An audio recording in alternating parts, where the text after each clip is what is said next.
As much as it may pain some of you, we are going to press forward thinking today is still Monday, even though it surely ain't, but we've got one mod that is just too good to pass up. Say hello to Don't Starve Together's newest mod obsession, Reign of Runts by Goat Slice. The mod is a character mod that adds playable big bads, only you know they're runty variants, and it has its bloody own trailer with unique animations as well, so sign me the heck up. The link for the trailer and the mod itself will be in the pinned comment below, so go show some support to Goat Slice when you can. But let's talk Reign of Runts, everyone. Playable big bads, Beard? That sounds too OP for me. Well, first of all, friend, everything always sounds OP to you. And secondly, Goat Slice has made their mod configurable up the wazoo, from reducing damages, extending or shortening timers, or just having options to straight up remove certain aspects of these characters. So the world is your oyster, as they say. But as always, for us, the settings will remain at default, and you may find that things actually need to be buffed instead of dumbed down. And first up, the mighty one-eyed Menace himself, and according to his description, he'll always be itching to wreak havoc and packs an icy punch. So yeah, surely sounds like Clopsy to me. He also sits at 150 hunger, 120 sanity, and 150 health, which is somewhat average apart from that low sanity, but let us talk how his ice attacks translate to his now runty self. Cause you could very well take the quote-unquote packs an icy punch seriously, as all of his attacks add a bit of goldness. It isn't much, mind you, and it won't deal any additional damage. However, a frozen enemy means times to run away, and most actually become non-hostile when they become unfrozen to boot. And appropriately enough, this attack becomes an area of effect one during winter, so multiple mobs in a small radius will have the potential to freeze as well. It is certainly nowhere near the levels of Big Bad Clops and takes several attacks to freeze, but it can certainly be a little fun thing that's just going on in the background. Runty Clops can also destroy structures without the need for hammers. And yes, this does include most any structure in the game, and yes, you do get the resources back when doing so. Again, certainly takes longer to do than a normal size Clops, however things are configurable to your liking. Runty Clops enjoys smashing things so much too, that he even gets a small sanity bonus when doing so, at the cost of a little hunger, and I mean like a little hunger. But do keep in mind that the longer you go without Hulk smashing anything, a tiny sanity drain will begin to pop up. It is on a 1.5 day timer, which I feel is way too long to feel any sort of threatening, but still, it is a thing, and it actually becomes more of a thing as time progresses too, but again, that 1.5 day timer is in need of a tweak in order for it to actually feel like any sort of a downside. But finally, since winter is his domain, Runty Clops takes significantly less freezing damage than any other character. 60% less to be exact. You can definitely see the reduction in action here, and having more time to just rush to a fire to save your potential cold behind is always welcomed. However, it's now our fluffy pal Bearger's time to shine, and honestly, he is just like the big boy, only you know, less fluffy perhaps. The sprites on all these guys are great, by the way, so well done there. Runty Bearger has 230 max hunger, 175 health, and 150 sanity. So yes, his belly be big for sure, and that's a good thing, cause he will actually empty it 20% faster than normal. So good thing our guy has a good relationship with bees. Well, perhaps the better description would be it's a one-sided relationship. And why is that, you ask? Because by default, our tiny bear here has an 80% damage reduction against bees and gains more stats from honey-based foods. Take, for example, this clip of me being surrounded by over a dozen bees with literally no armor. It is like having a beekeeper hat on without having the bloody beekeeper hat on. And as far as the extra stats go, you will receive an additional 10 sanity when eating honey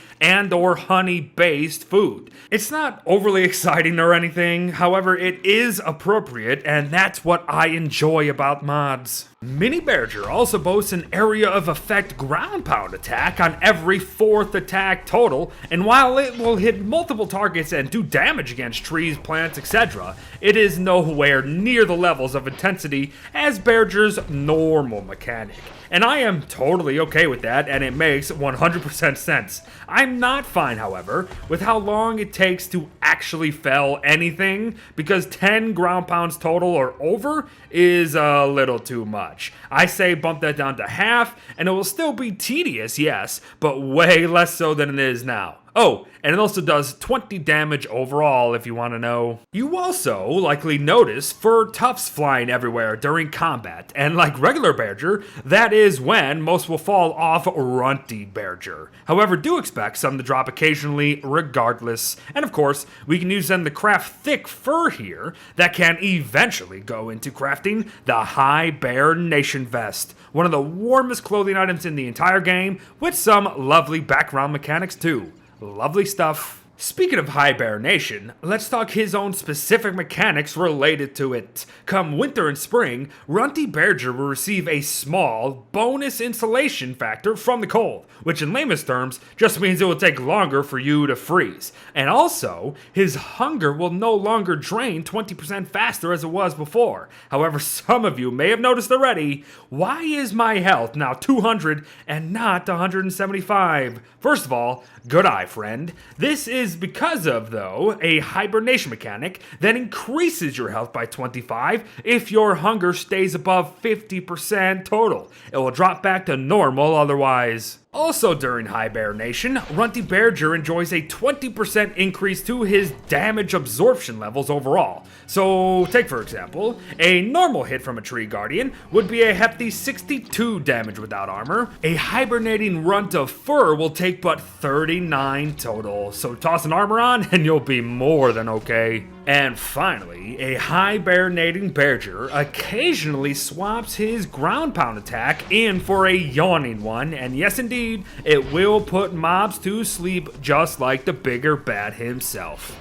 Beautiful. But it is the moose that looks like a goose's turn, everyone. Runty Moose Goose sports most of what the normal mommy goose moose does, however, it is certainly the weakest of the 4 characters in my opinion. That does kind of make sense though, as in the actual game, Moose Goose ain't your problem. It is her demon spawns that come after her fight that give you the nightmares. But oh yeah, she sits at 150 hunger, 175 health, and 200 sanity, mind you. And there is one really cool thing actually with her wetness. For you see, your wetness will raise 33% faster. However, any negative sanity drain that typically comes with high wetness will not actually impact the Runty Moosey, and that is very nice. Speaking of water and everything though, Runty Moose Goose is also now the second coming of Jesus Goose, as she can run on water just like Woody's goose form. Keep in mind though, that you are running at normal speeds and that wetness will rise quickly, so you better hope to get to where you're going very fast, cause if you don't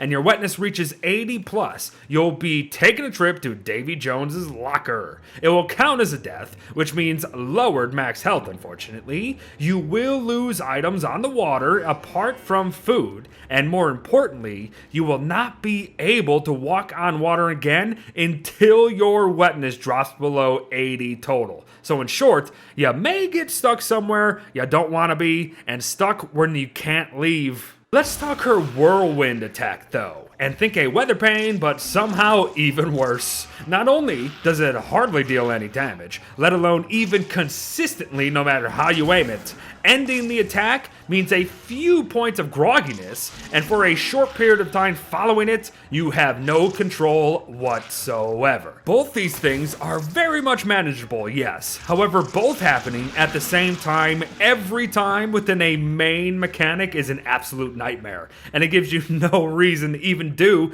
the very cool special attack. I will say this though, you do have a 10% chance to call down lightning while performing this maneuver, and lightning actually heals the Runty Moose Goose for 10 points each time it hits ya. All that said, she does have a neat thing where she will occasionally honk during combat, and it will confuse nearby Mas for a short time. It is nothing spectacular though, and could use a significant range increase in my opinion. And finally, come spring's end, she will immediately drop a number of down feathers for your trouble. But speaking of summer, Deerclops, Bearger, Moose Goose, and now Dragonfly. Oh my. Runty Dragonfly boasts many fiery mechanics and is likely the most involved out of the bunch, so hold on your butts. She rests at 200 health, 170 hunger, and 100 sanity. So her stats are all over the damn place pretty much, and she also not only has fire immunity, which can be configured or not, she won't even begin to overheat until around 66 degrees and higher. But even then, she won't even take damage from it. In fact, she will only just begin to lose health once temperatures reach 90 degrees and above, which is just completely outrageous and out of the realm of normal play. This is just the game simply begging you to overheat for Pete's sake. Here's something interesting though. Runty Dragonfly can eat either ash or charcoal to regain a small bit of hunger and health, which I find absolutely lovely. Careful now though, eat too much ash in quick succession and you will become enraged. At first, you will let out a fiery explosion in a very small radius, but afterwards, your attacks will light most mobs on fire with each hit. And while in this form, your sanity drains very rapidly, you gain an additional 70 health overall, and even get a slight speed boost to boot. Keep in mind though, her enraged form only lasts for a minute. However, let's say our wetness is already above 30, or that we are in winter and freezing. Eating ash will not actually enrage us under these circumstances, but instead, it will just make us a bit on the sleepy side. And lastly, eating a chunk of ice while enraged actually prevents you from setting mobs on fire, and thus can mitigate any potential for accidental burning.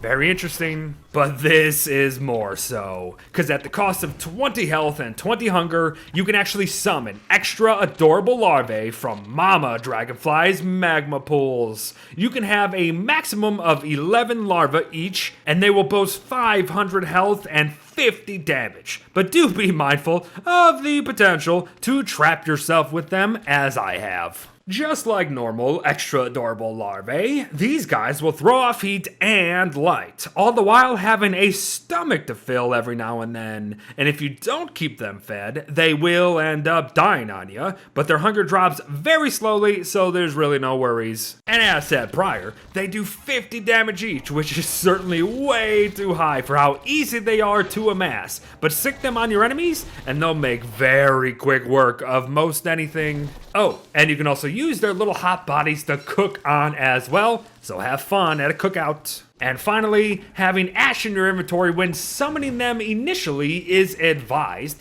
as you'll use up 1 to half the summoning penalties from hunger and health. So yup, again, these are very awesome, but way too easy to get. Use them at your own discretion. And there you have it, everyone. Goat Slice's Reign of Runts mod for Don't Starve Together. They have their own voices, own portraits, own ghosts, own personalities, you name it. And besides, it has its own trailer to the mod. So thank you, Goat Slice, for your incredible work on everything related to this mod. So go show them some love, folks. Thanks for watching. Well wishes to ya. Begin your runty reign, and I'll see you in the next one.